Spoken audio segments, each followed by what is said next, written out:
E chegou a hora da coluna Olhar Espacial. O tema de hoje é a rotação da Terra.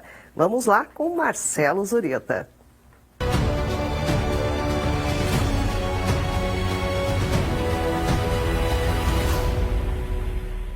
Olá pessoal, saudações astronômicas. Nosso planeta, a Terra, é uma imensa e esférica rocha girando no espaço. Percebemos a rotação do nosso planeta quando vemos os astros se movendo no céu ao longo do dia. E com base em séculos de desenvolvimento de instrumentos precisos de observação, concluímos que a Terra leva 23 horas, 56 minutos e 4 segundos para completar uma volta em torno de si. Mas até pouco tempo atrás, no final da Idade Média, muita gente ainda defendia a ideia de que a Terra era estacionária e que esferas celestes se moviam em torno dela, levando as estrelas, o Sol, a Lua e os planetas do Sistema Solar. Pode até parecer desnecessário, mas em meados do século XIX, um físico francês conseguiu provar a rotação da Terra com um experimento genial, o pêndulo de Foucault. Jean-Bernard Léon Foucault foi realmente um dos grandes gênios da sua época. Nascido em 1819 em Paris, ele chegou a estudar medicina, mas desistiu por conta de uma aversão a sangue e se rendeu à sua grande paixão, a física. Entre seus grandes feitos nessa área estão a descoberta das correntes elétricas de Foucault, a medição mais precisa da velocidade da luz e a comprovação física da rotação da Terra utilizando um pêndulo.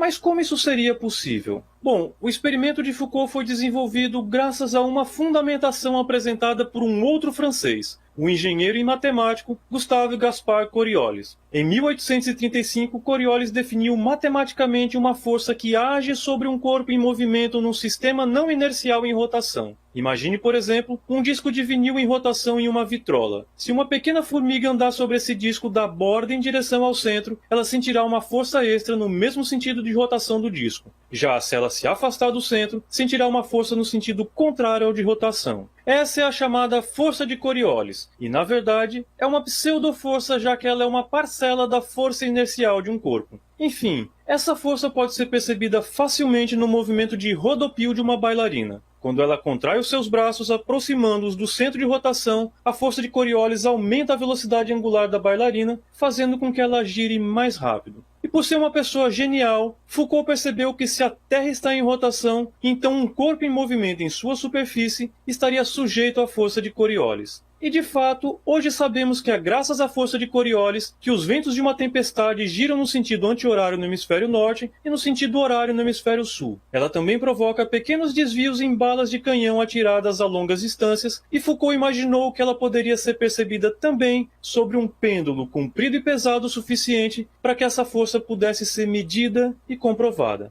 Antes de preparar o experimento, Foucault calculou que se o pêndulo fosse preso de uma forma em que ele girasse livremente em qualquer direção, perceberíamos que ao longo do tempo ele não seguiria um caminho linear, indo e voltando para o mesmo ponto. Como a Terra está girando, à medida que o pêndulo oscila, a força de Coriolis age, fazendo com que ele gire em torno do seu eixo. Assim, se o pêndulo estiver no hemisfério norte, ele deve sofrer um deslocamento no sentido horário, e se estiver no hemisfério sul, no sentido anti-horário. Mais ainda, Foucault percebeu que o período de rotação do pêndulo é inversamente proporcional ao seno da latitude do local. Nos polos, o pêndulo de Foucault dá uma volta em torno de si em 23 horas, 56 minutos e 4 segundos, exatamente o período de rotação da Terra. É como se, na verdade, a Terra girasse em torno do pêndulo. Mas não é isso. À medida que se afasta dos polos e se aproxima do Equador, esse período aumenta e sobre a linha do Equador o pêndulo de Foucault simplesmente não oscila em nenhuma direção. Foucault calculou também que para a latitude de Paris, esse pêndulo deveria completar uma volta em 31 horas e 50 minutos. Então, em 1851, ele preparou o experimento no Panteão de Paris, um prédio alto e fechado, livre de correntes de ar. Lá ele fixou uma esfera de 30 quilos presa por um fio rígido de 67 metros. A esfera era oca e em seu interior foi colocada uma areia fina que escorria por um pequeno orifício e marcava o chão. Quando a esfera foi posicionada e solta suavemente, ela começou o seu movimento oscilatório de pêndulo. Lentamente ela foi se deslocando no sentido horário, marcando de areia as posições por onde ela passava. Demorou, Mais exatas 31 horas e 51 minutos, como Foucault havia previsto, seu pêndulo completou uma volta inteira, validando seus cálculos e provando mais uma vez a rotação do nosso planeta. Depois dessa demonstração gloriosa, o mesmo experimento foi reproduzido em vários outros locais da Terra, inclusive nos polos, e em todos os casos, ele oscilou exatamente como Foucault havia calculado.